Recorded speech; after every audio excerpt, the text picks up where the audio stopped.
Good morning, boys and girls. Good morning, Penny. Here, I'll take that.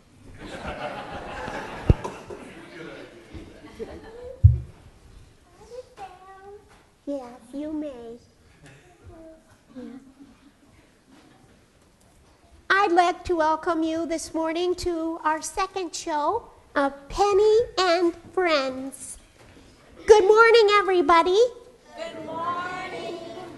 I'm Penny Merriam, and I am the hostess of today's brand new hit show, Penny and Her Friends. Today, boys and girls, I would like to introduce you to another of my friends and my very special guest, Mr. Viehmann. Why don't you give him a hand?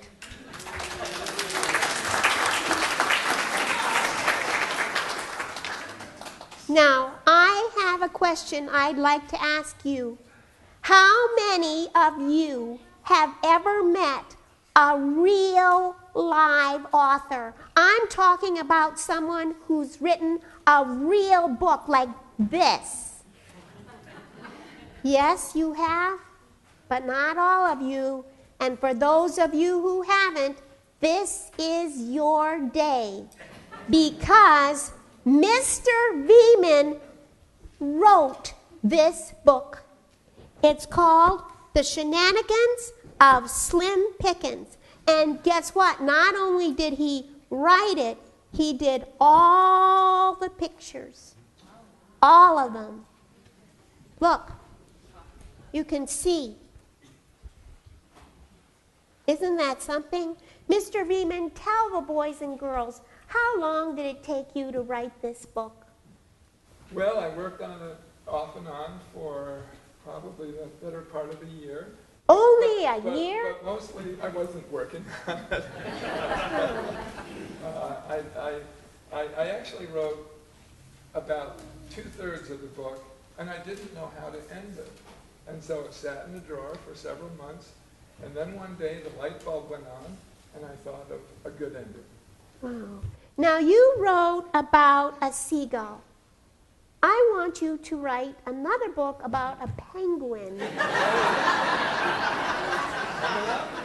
And you can draw as many pictures of me as you want.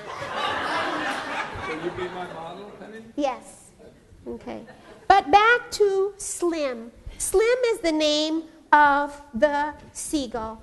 And I'm going to read a page with the author and with my mom, just one page, so you can get a feel for what this very exciting book is about.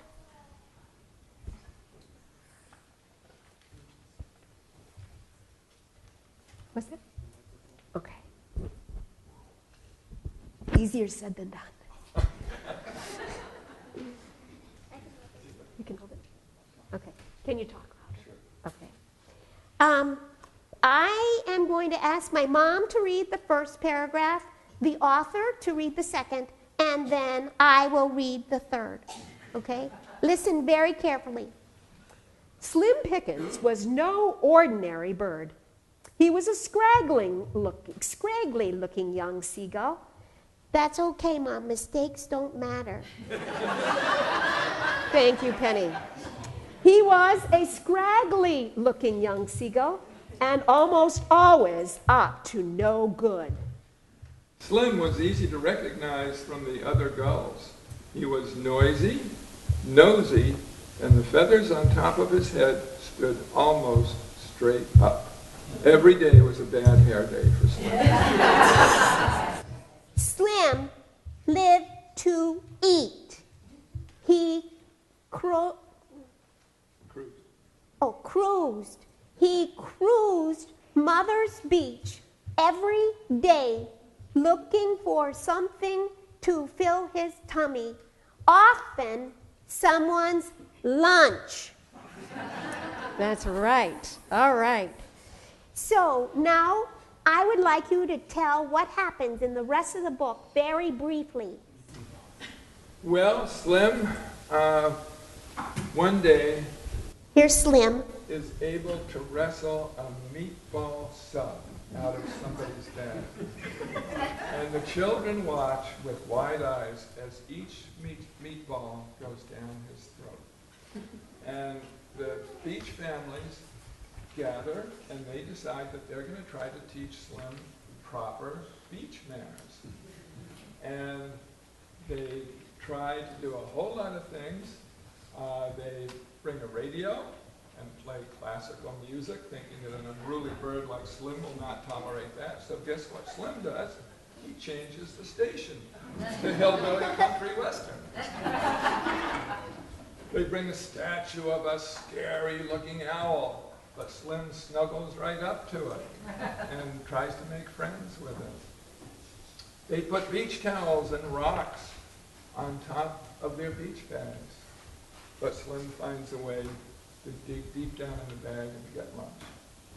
Finally, well, not finally, they bring a live dog on the beach, thinking that the dog will chase Slim away. Slim looks the dog straight in the eyes and makes friends with him. So the beach families are basically out of ideas, and they decide the only way to teach Slim proper beach manners is to bring their lunch in locked metal lunch boxes. Guess what Slim does? He picks the lock, opens the lid, and helps himself to what's inside. And then And then, they have to read it, right? and then even the lifeguards don't know how to solve this problem. And one day, everything changes. And I'm not going to tell you the end, because then you won't want to read the book. And I know the end. But I want to tell you, Mr. Viehmann, I really like this book. And you know why? Because the children were kind. Because Slim was so naughty. And Slim ate their food. And they didn't try to hurt him. And they didn't call him bad names. They just tried to protect their food. And I thought that was really, really good, not to have the children hurt Slim. So that's what I got out of it. Everybody should be very careful in how they treat their feathered friends. Was that your message? That's my message. And would anyone like to see what I have in the bag? I would, because I'm in charge. Wow. Uh-oh. This is Slim. Would Oh. you like to meet Penny, Slim? I didn't know Slim was coming. Slim? This is Slim, and I have something else in the bag. Anybody want to guess what it is? I'm going to hold it. I want to know what it is. I have a bag full of books, and I'm going to give each Sunday school family a book. Oh. If you will find me, I think on this gorgeous day, I'm going to find a chair and sit on the deck, and I'll even sign it for you, and we can talk a little bit more about the story. Wow. Thank you, Mr. Viehmann.